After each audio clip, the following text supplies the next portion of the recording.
Have you ever sat in a classroom, stared at a grammar book and thought, why is this so hard?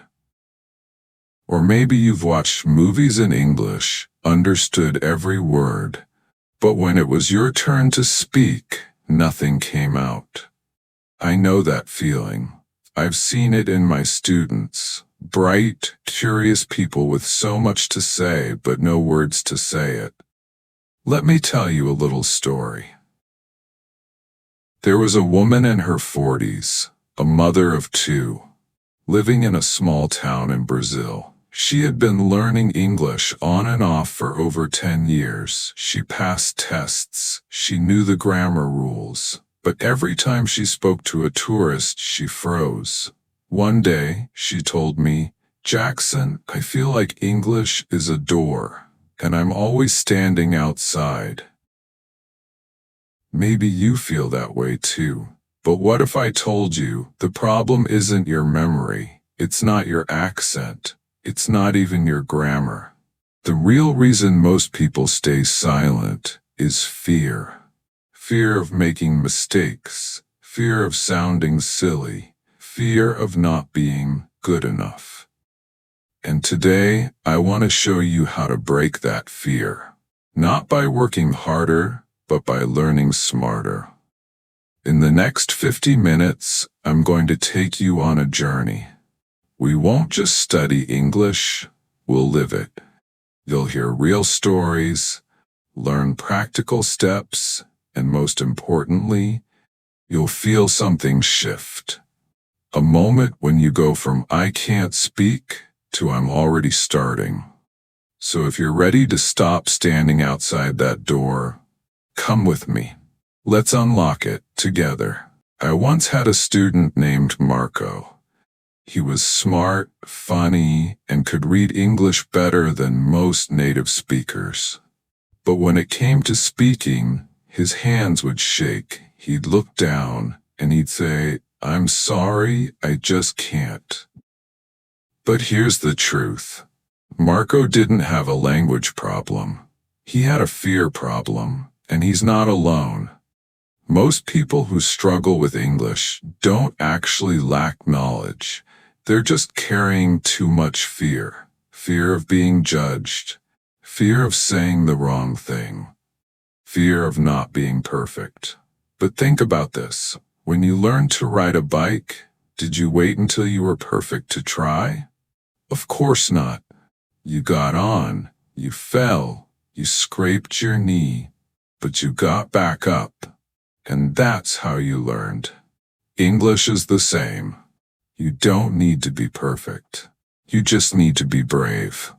Marco eventually found his courage, not by learning more grammar, but by letting go of the idea that he had to sound perfect before he spoke. So if English feels hard right now, ask yourself, is it really the words, or is it the fear?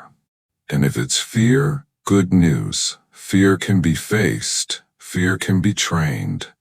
And that's exactly what we're going to do next. Let me tell you a secret. Not just about English, but about life. What you believe becomes your reality. I once met a woman named Lisa. She was in her 60s, and she had never spoken English before. When I asked her why she wanted to learn, she smiled and said, "I want to travel. I want to talk to people. I don't want to feel like a tourist in the world." But Lisa started with something powerful. She didn't say, "English is too hard for me." She said, "This will be fun." And because she believed that, it was. She made mistakes, lots of them. But she laughed through them. She practiced every morning with her coffee. She turned vocabulary into games. She saw learning as a gift, not a burden. And guess what?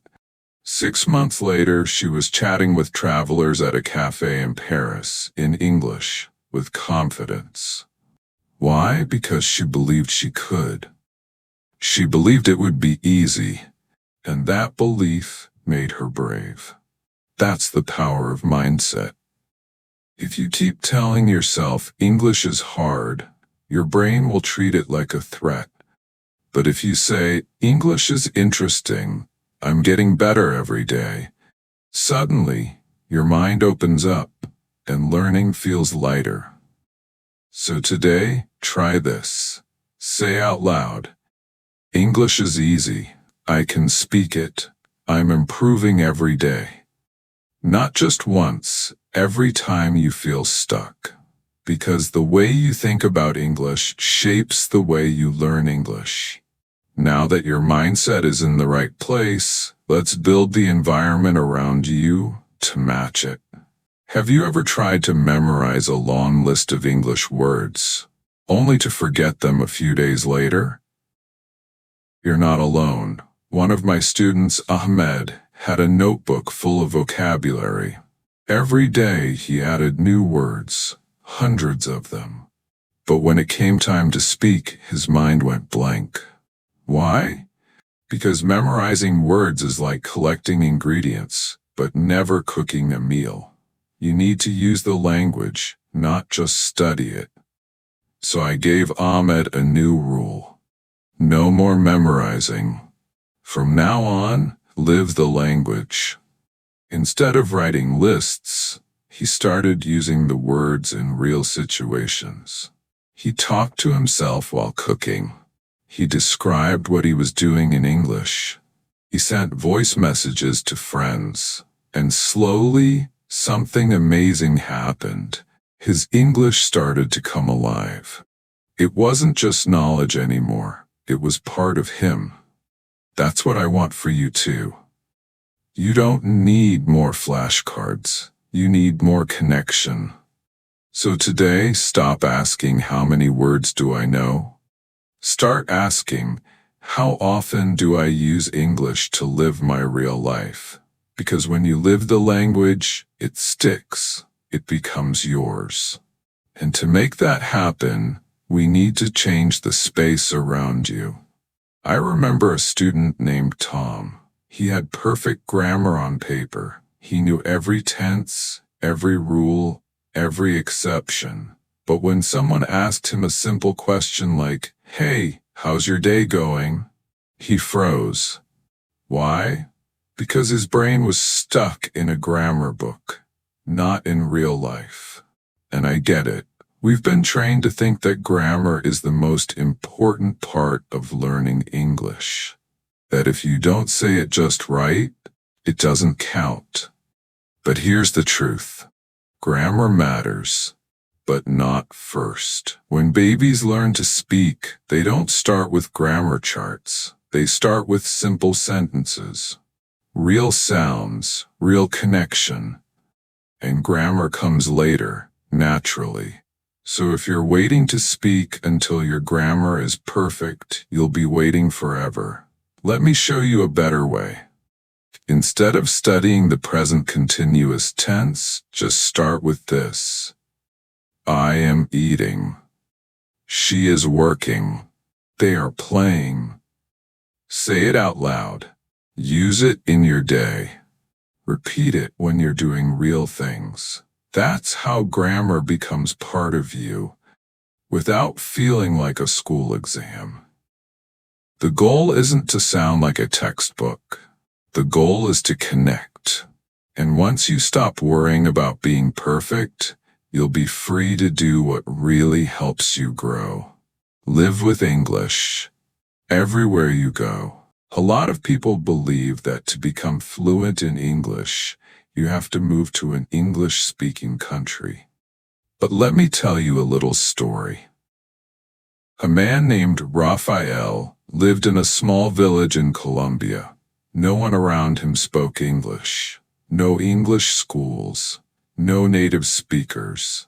Nothing.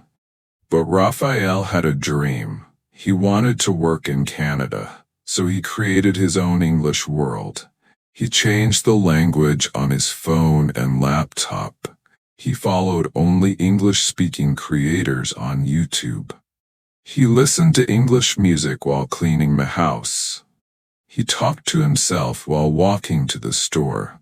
He even labeled every object in his home with sticky notes: mirror, door, window, fridge.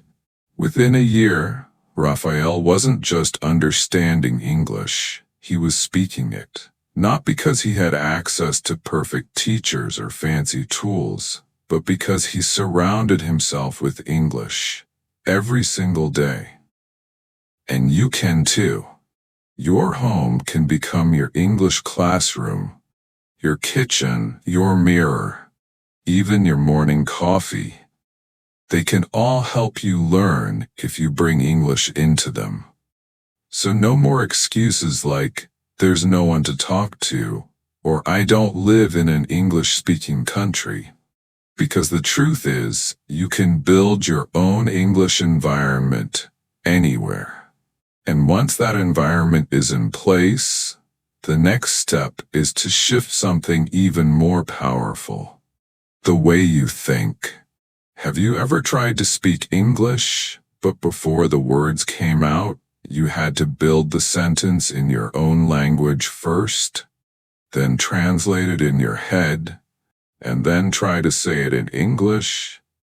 By the time you opened your mouth, the moment was gone. This is one of the biggest reasons people struggle to speak fluently. They don't speak English, they translate English. And translation always slows you down. I once coached a young man named Hiroshi. He was sharp, excellent listening skills, strong vocabulary. But in conversation, he paused often. He told me, "My mind has to go from Japanese to English. It's like switching trains." So we made a plan. No more translating. From now on, Hiroshi would think in English, starting with the small stuff. When he brushed his teeth, "I'm brushing my teeth." When he made coffee, "This smells good." When he walked outside, "It's cold today, I need my jacket." At first it felt weird, but after a few weeks, English became his first thought, not his second. And you can do the same. Start small. Don't try to think in perfect sentences. Begin with simple words: door, sky, chair, phone. Then add actions: I sit, I read, I write. Over time, your brain will stop reaching for translation because English will already be there. That's how fluency begins, not with long speeches, but with simple thoughts practiced daily. And one of the best tools for building that fluency is talking to the one person who's always available. I know it sounds strange. Talking to yourself? Really? But hear me out. It's one of the most powerful ways to become fluent in English. And it's completely free. No teacher, no partner, no pressure. Let me tell you about Daniel, one of my quietest students. He didn't have many opportunities to speak English where he lived. No classes nearby, no native speakers around. So I gave him a simple challenge. Every morning, for 5 minutes, stand in front of the mirror and talk. At first, he felt ridiculous. He said, "Jackson, I feel like a crazy person." But I told him, crazy or not, it works. And it did. He started by saying, "Good morning, I feel tired today, but I have work to do." The next day, "Today is sunny, I'll take a walk after lunch." And slowly his sentences grew longer. His confidence got stronger. By the time we had our next video call, Daniel was speaking freely. No script, no hesitation. Talking to yourself gives you freedom. You can make mistakes without judgment. You can experiment with new words. You can practice speaking out loud, anytime, anywhere. So next time you're brushing your teeth, getting dressed, or cooking dinner, say it in English. Speak your thoughts out loud. Create tiny conversations with yourself. It may feel awkward at first, But it's not about being perfect. It's about building the habit. And to make this habit even more powerful, there's one more trick you should try.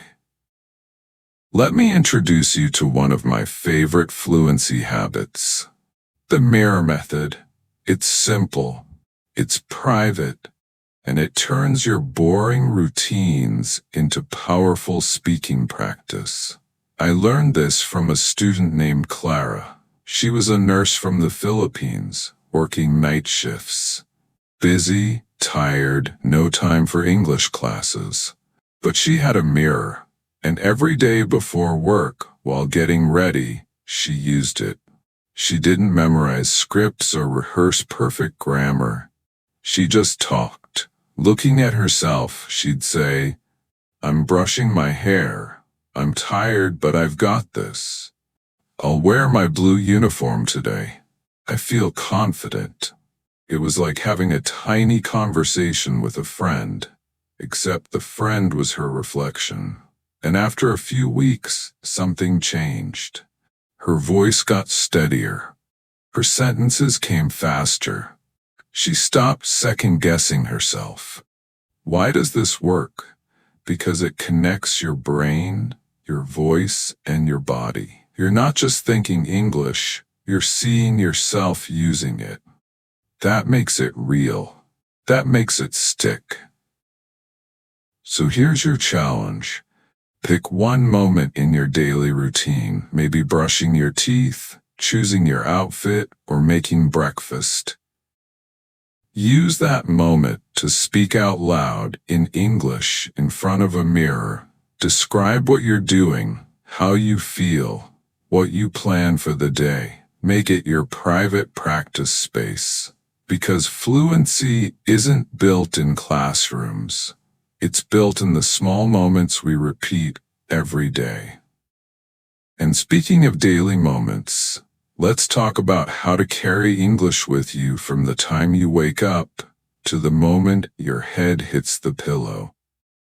One of the biggest mistakes English learners make is thinking that practice only happens during study time. You know what I mean? That 1 hour with a textbook, or that weekly class on Zoom.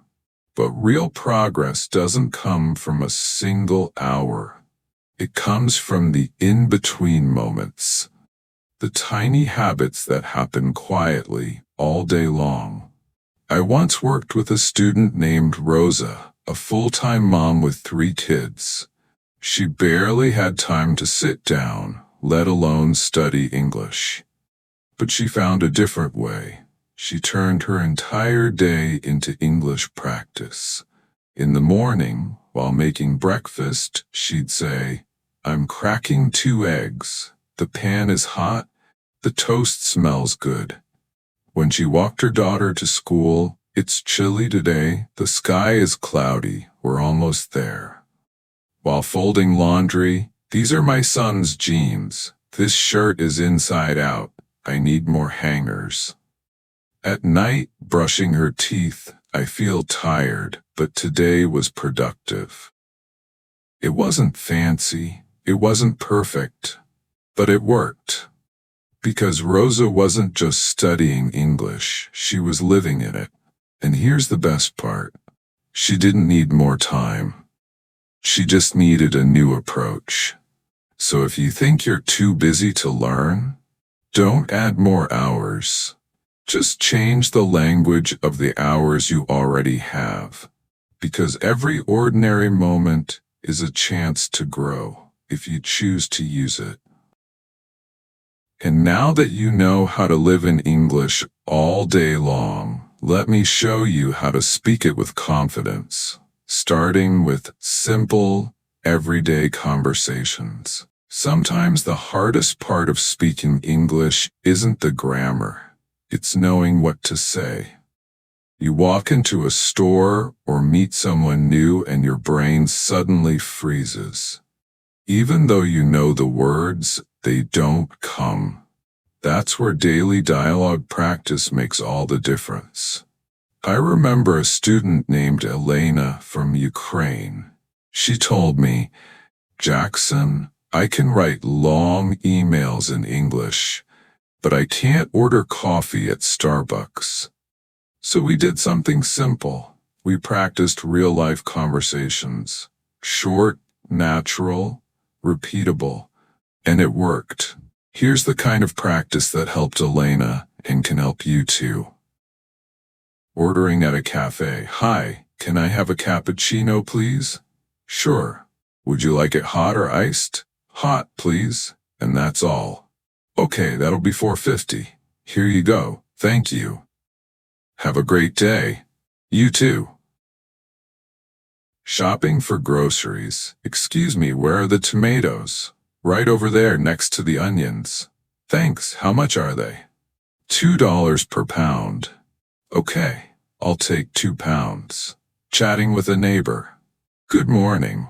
How are you? I'm good, thanks. Just enjoying the weather. Yeah, it's beautiful today. Not too hot. Perfect for a walk. These are the kinds of conversations you actually use in life, and the more you repeat them, the more natural they become. So don't wait for the perfect moment to practice. Use your daily routines to rehearse real-life English. Pick one dialogue per day. Say it out loud. Role-play both sides if you have to. You'll be amazed how quickly your brain starts responding with confidence. And once you feel comfortable speaking these simple lines, it's time to fine-tune how you sound when you speak. Let me tell you a little secret. You don't need to sound American. You don't need a British accent either. You don't need to pronounce every word like you're in a Hollywood movie. What you do need is clarity. I once worked with a man named Jorge, an engineer from Argentina. He spoke English every day at work, but he was afraid to present in meetings. He told me, "My accent is too strong. They'll think I'm not professional." But here's what really happened. When Jorge focused less on sounding perfect and more on speaking clearly, people understood him. They respected him. They listened. You see, English is a global language. People speak it with all kinds of accents: Indian, Vietnamese, Nigerian, German, Brazilian, and that's beautiful. Fluency doesn't mean erasing who you are.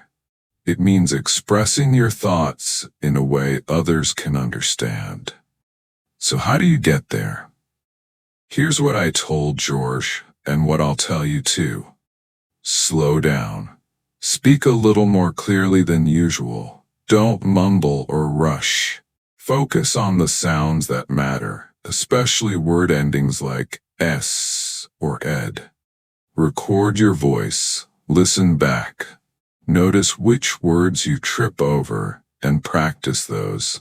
Because when you speak slowly and clearly, you give your listener and your brain more time to process. And that's the goal. Not perfection, not imitation, just communication. Once you accept that, you'll stop chasing an accent and start building your confidence. And one of the fastest ways to do that is to copy great speakers, but with purpose. When you were a baby, you didn't invent your own sentences. You copied everything. Your mom said, "Hi, baby." You said, "Hi, baby." Your dad said, "Want some juice?" You repeated it back, even if you had no idea what juice was. That's how language works. We learn by mimicking first and understanding later. I had a student named Pavel from the Czech Republic. At first, he tried to build every sentence from scratch. He wanted to sound original. But every time he spoke, it was slow and stressful. So I gave him a different assignment. Don't create. Copy. He started watching short clips from friends in the office. He'd listen to a sentence, pause, and say it exactly like the actor. Same words, same rhythm, same emotion. In a few weeks, his confidence shot up. Why? Because copying gave him something solid to hold on to.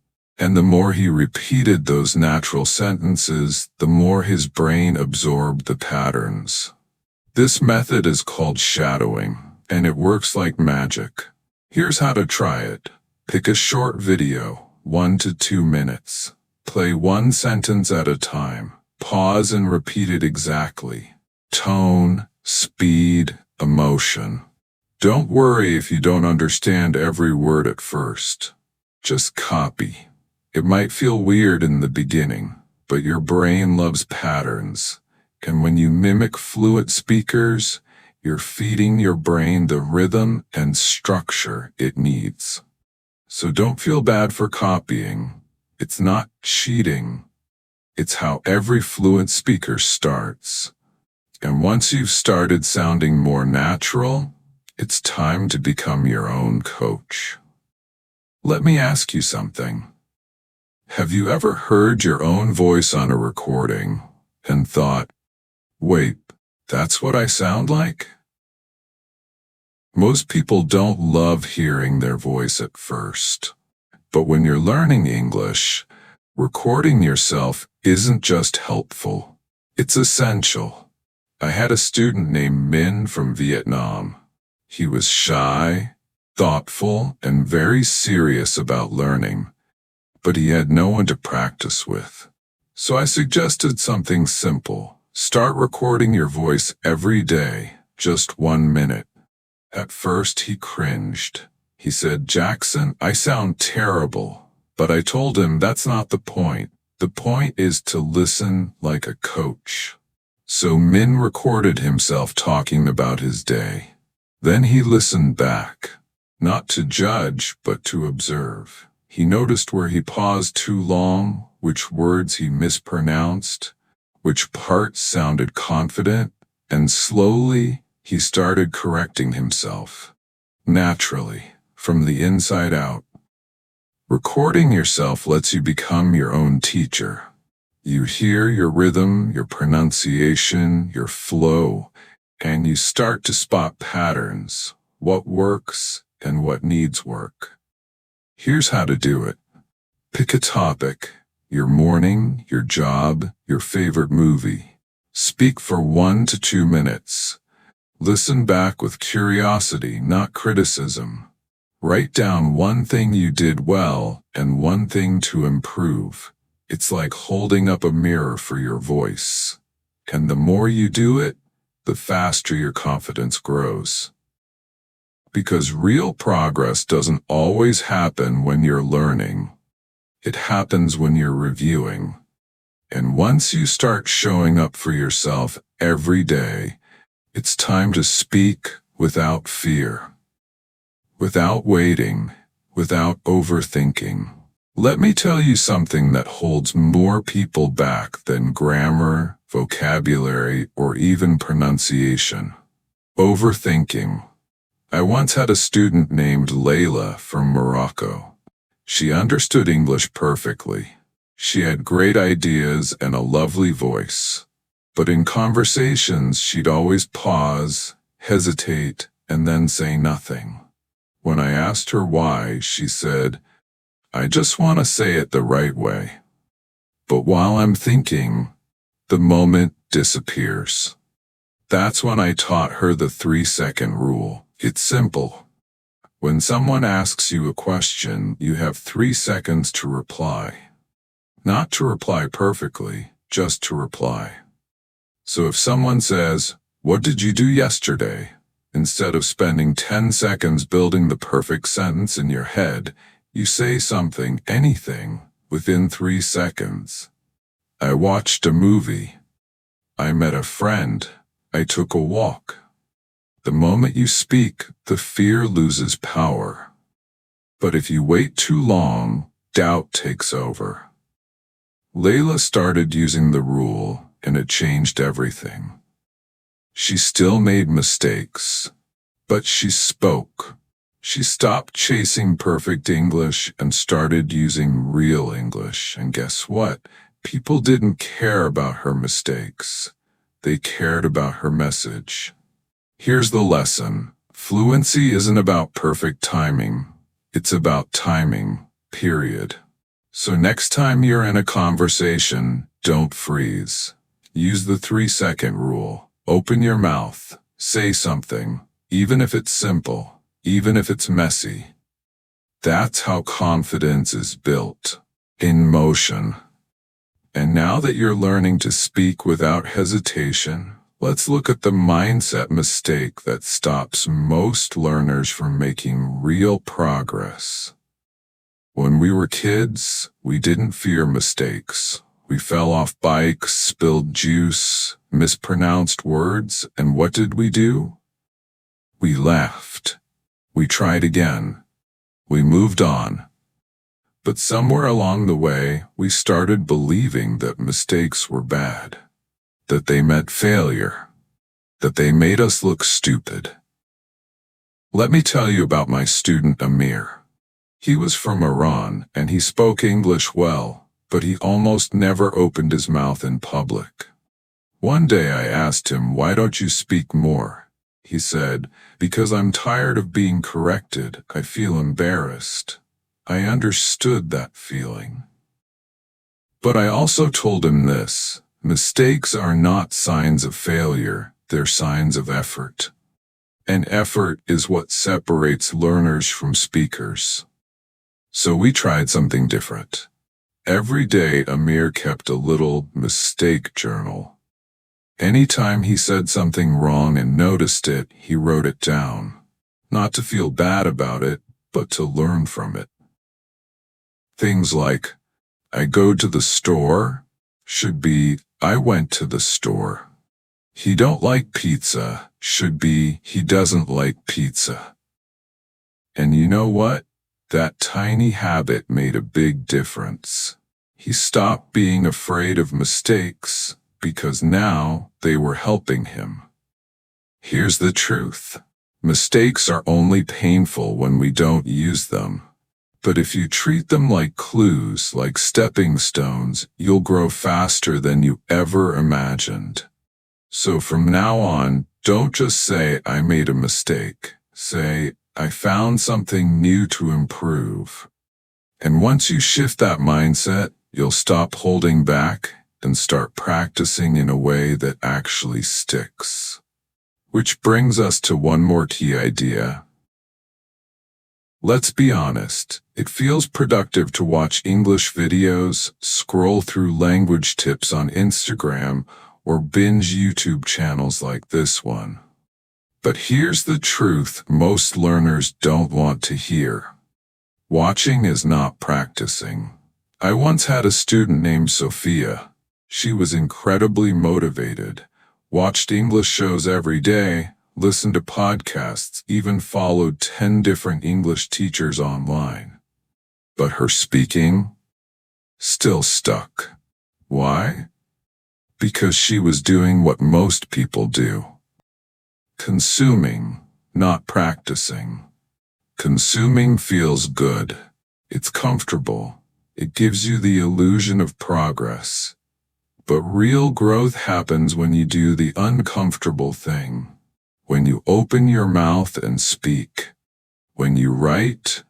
When you make mistakes. When you apply what you've just learned, even if it's messy. So I challenged Sophia. For every 10 minutes of listening, she had to spend 5 minutes speaking out loud, no matter what. She could repeat what she heard, talk about what she learned, or even record a short journal in English. That simple shift, from passive to active, changed everything. And it can change everything for you too. So next time you finish watching a video like this, ask yourself, did I just watch? Or did I practice?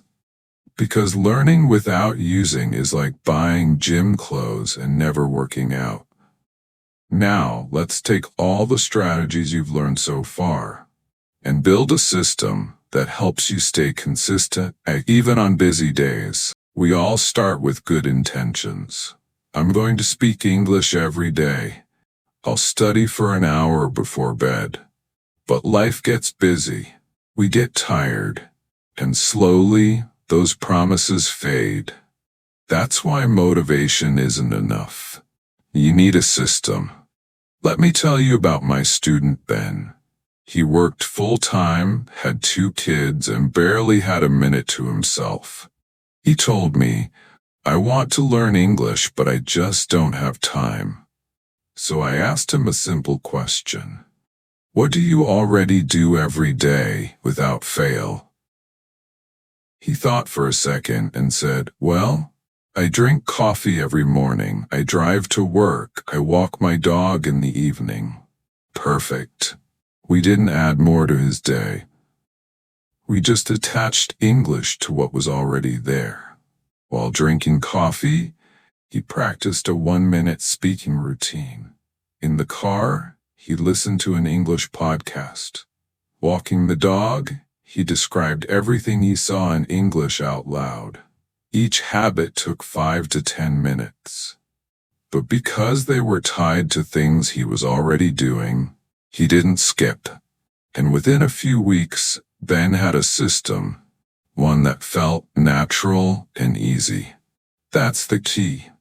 Don't force yourself into a complicated routine. Start small. Start connected to your life. Make it so easy that it's almost harder not to do it. Because consistency beats intensity every time. And once you have a habit system in place, you'll notice something powerful happening inside you. You'll stop feeling like an English learner and start becoming an English speaker. Now let's explore how that daily effort can completely transform your confidence, not just in English, but in yourself. Confidence doesn't come from knowing everything. It comes from doing something again and again until it no longer feels scary. I remember a student named Carla. She used to whisper when she spoke English, not because she didn't know the words, but because she didn't trust her voice. One day I told her something simple. Confidence is a loop. Every time you speak, you build it. And the more you build it, the more you speak. So she made a promise to herself, just 5 minutes a day. Reading aloud, talking to herself, saying anything at all. The first week, she still whispered. The second week, her voice got louder.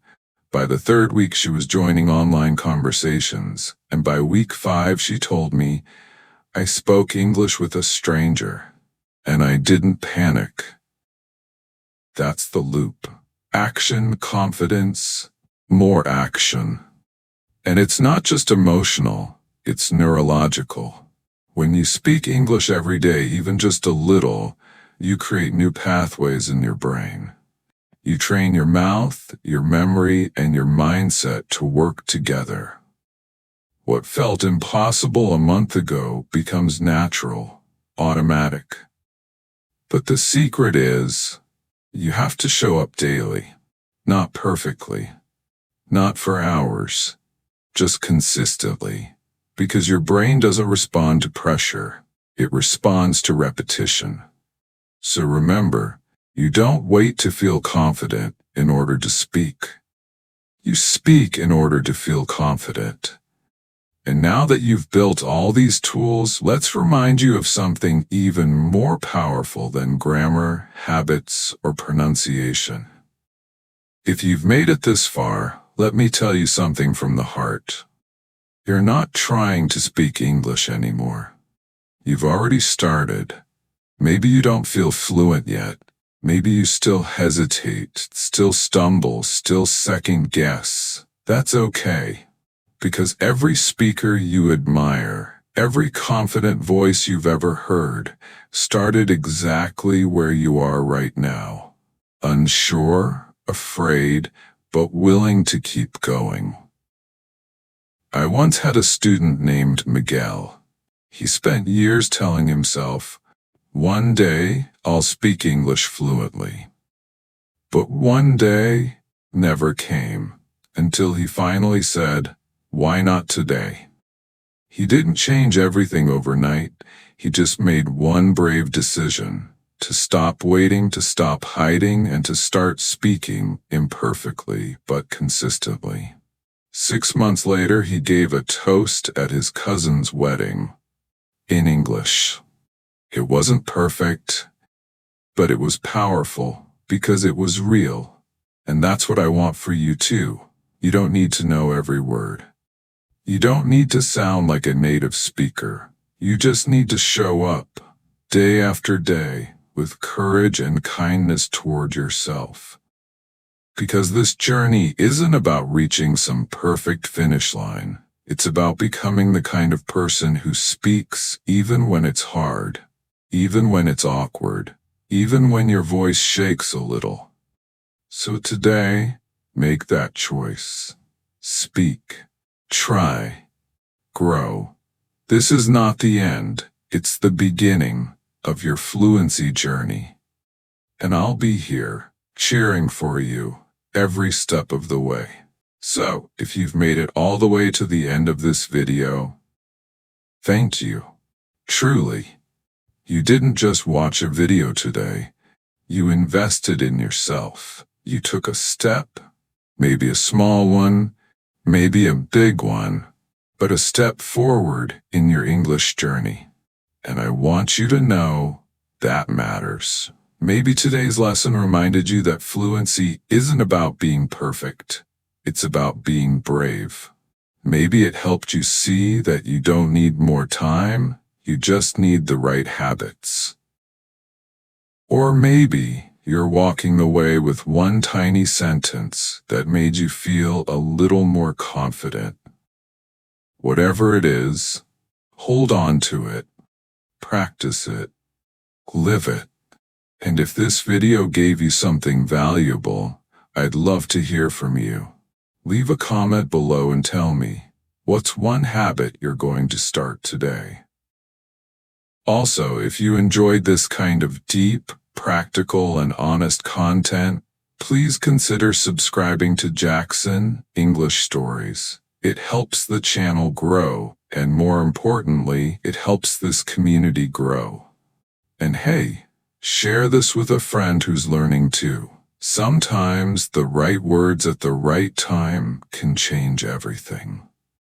I'll be back soon with more videos, real stories, real tools, real progress. Until then, take care of your voice, take care of your journey. And remember, you're not learning English alone. I'm right here with you.